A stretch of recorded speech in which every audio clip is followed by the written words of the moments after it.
If you've been racking your brain and trying to figure out how you're going to assemble a powerhouse team that allows you to grow and scale your business, create less stress, and quite honestly, a great team is going to allow you to attract even more and great team members. So if this is the kind of thing you've been looking for, you're going to want to listen to this video, because the solution to your problem can be as easy as ABC.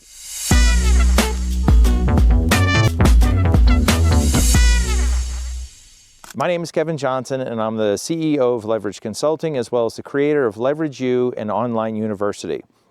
One of the topics that I talk about on stage and I talk about with clients is the fact that you can use this ABC system to apply your time and be super deliberate with your time. And these are two different things: that you are attracting and retaining the best possible quality team members that you can bring to your team. So what do I mean by ABC? It is just this, and I'm going to tell you a little bit of a story or use a little bit of an analogy here. And I'm sure as I do this, you're going to wonder, or you're going to start thinking about your own situation, and you're going to go, that hits home. That hits home really hard. So here's the thing. ABC, you're going to and you can use this idea in not only your marketing, but your clients, but right now we're talking about your team members, okay? So you have A's, B's, and C's. And if you remember back to your statistics class, if you back in college or maybe in high school, they talked about a bell curve. And in that bell curve, you have 10% on one side, 10% on the other side, and you have 80% in the middle. So when you have that bell curve, that 10% on one trailing edge would be your A's, and that 10% on your other trailing edge is going to be your C's. So think about your team right now. And when you think about your team, I'm sure you're going to think of one person who's a superstar. It may be two, maybe three, depending on the size of your team. And I'm talking true superstars. These are the kind of people that you wish everyone else in your practice was exactly the same way. You wish they had the same work ethic. You wish they had the same skill set. You wish they had the same persistence. You wish they had so many other qualities that this one person has. And it'd be like the star quarterback or the star running back or the star whatever it is of some, Tiger Woods. They all would be A players. These are the kind of people that literally change the face of a business or a practice. These are the kind of people that you, again, wish everyone else would be like. So rather than complicate this for a minute, let's go to the other end of the spectrum. And there are people on your team, or you've had on your team, that you kind of wish either one of two things would happen. They either go away, meaning, they find out this place is just not for them. Maybe your business is too fast-paced. Maybe it's not the kind of work they really want to do. It could be any number of reasons, but for whatever reason, they either need to go away, go find another job, or they need to become a B, because they can't live in C land, okay? They can't live in that world of the C's. They need to either move up and get better with their skill set, their consistency, their persistence, their attitude, their teamwork, their coachability, okay? These are all things I talk about with clients. So when you're looking at your team, it's pretty easy to pick out the A's, it's pretty easy to pick out the C's. So when you do that, and when you start making this list, and I would really implore you to listen to this video and then listen to it again, but get a piece of paper and start listing out your employees and show them. List the A's, list the B's, and list the C's, because you need to make a plan for this. You need to make a plan for what you're going to do with each one of your employees to ensure that they move up. And here's the thing where I said there's going to be a little bit of a aha or a gut punch, or this hits home. And that is this. When you look at how you spend your time, and I'm going to be deliberate with this, spend your time or invest your time, you end up spending your time on the C's. And even you can split the B's into two groups even with that, because again, there's 10% with the C's, 10% with the A's, and then in the middle you have the 80%, and you have the top 80%, which would be the ones that you wish would become an A, and then you have the bottom half of the B's, which they're great. And the B's as a whole, think of it this way: they're the salt of the earth, they're the reliable team members. They're just not a true standout on either end. Because you can have team members that maybe they have the skill set, but they don't want to work. They don't have the work ethic. They don't have a good attitude. They're not team members. I don't care what your skill set is, because if you don't have all the other stuff, that doesn't matter. The skill set just doesn't matter. So when you go through and you list out and look at your time, look at your last month, look at your last week, look at maybe 6 months. Where did you spend your time? And I'm going to guess this, and I want you to drop a comment below. I want you to tell me where you spend your time. But I'm going to guess that you spend your time with the C's. And it's because the C's create the problems, and the C's create the things that cause you pain and discomfort and stress and all the other things. It's people that just call in last minute and say, I'm taking the week off. You didn't ask, you told me. Or you'll have some other team member that they show up 10 minutes late every day.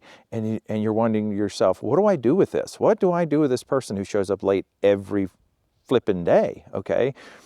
Because now this person, one of my favorite phrases is, the things that you tolerate is going to define the standards for your practice. So if you tolerate somebody coming in late every day, guess what? The rest of your team members are watching. So if you basically say that's okay through just passively not dealing with it, then the other team members are going to start watching, and they're watching what you're doing or what you're not doing. So the C's are the ones that you're constantly having to deal with the problem. You're dealing with the fact that they're coming in late. You're dealing with the fact that they don't want to work. You're dealing with the fact that they're playing on their cell phone in the corner. You're dealing with the fact that they want more money every year, yet they maybe, again, have work ethic issues. They're not coachable. Their skill set hasn't changed, but they want another dollar every year. And if you can start adding that up after 10 years, that's $10. And at some point, you just can't keep paying raises if they're not more valuable to the practice. That's what it comes down to. If you look at any sports team, they pay for value brought to the team. You should have the same philosophy. And some of you might be thinking, sounds great, Kevin. Not possible. There's no good players out there. Guess what? They're out there. They're out there. They're all over the place. You just have to look for them. The game has changed for sure. And you might go to a restaurant. You might find someone. There's a restaurant here in town that there's a fantastic waitress. And Shelly and I both, we want to find a business or create a business to where we could plug her into it, because we know we could scale the business with that one person. But it's a matter of getting her to see what we would love to see her do in our business as opposed to where she's working. And that's the kind of thing you should be doing. Keep your eyes open all the time. And you also have to realize that some people go through cycles. People will go through cycles, and they will be super productive at one moment, and maybe they're going through something in life, and it could be something personal, and I don't mean family or illness or whatever. It's just they were great before and they're not now, okay? You will have to make a choice and a decision. There are some people that were fantastic when your practice was here, but when your practice goes up here, their skill set remained the same. So now there's this huge chasm between where they were before and where they looked really valuable to your practice because it was down here. But when it goes up here, now they are not as valuable because maybe they don't work as fast. Maybe they don't have all the same technical skill sets. Maybe they were great under that old system. And now that we've evolved and we're more electronic and we're more progressive and we move faster and we have a bigger team, that skill set just isn't as valuable. And believe me, I'm all about people. I am people first, 100%. But you're also running a business, and if you're people first, you have a commitment to all the rest of the people on your team, and you have a commitment to your patients, your customers. If you're a specialist doctor, you have a commitment to all the people who refer to you. You have a lot of commitments, and you cannot define your practice and your business by the low standards of one person. You can't do it. So this is where you really need to, when you think about your time, and I said, how do you spend your time? I want you to think about how you're going to invest your time going forward. And that is, if you made a list of your A's, B's, and C's, you may have to curtail your time with the C's. Do not allow yourself to be sucked into dealing with C problems all the time. You need to check in with your A's. You need to spend some time with your A's, and that's a problem. You're probably going to sit there and say, what do I talk to them about? Okay? Oftentimes their skill sets are way up here, their attitude is good, but how would you feel if they left? How would you feel if someone else wooed them away and they went to their practice?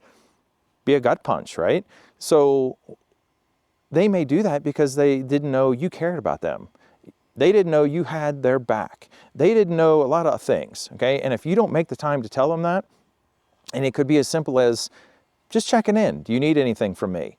It could be as simple as, I'd love to go to lunch. I want to check in. I want to know how you and the kids are doing. I want to know how you and the family is doing. I want to know about your vacation. Just show them you care. And at some point, they'll probably raise their hand and say, I need something, okay? So you also need to be very deliberate with your B's, because again, the C's are the ones that typically suck up all your time and you have no time for anyone else.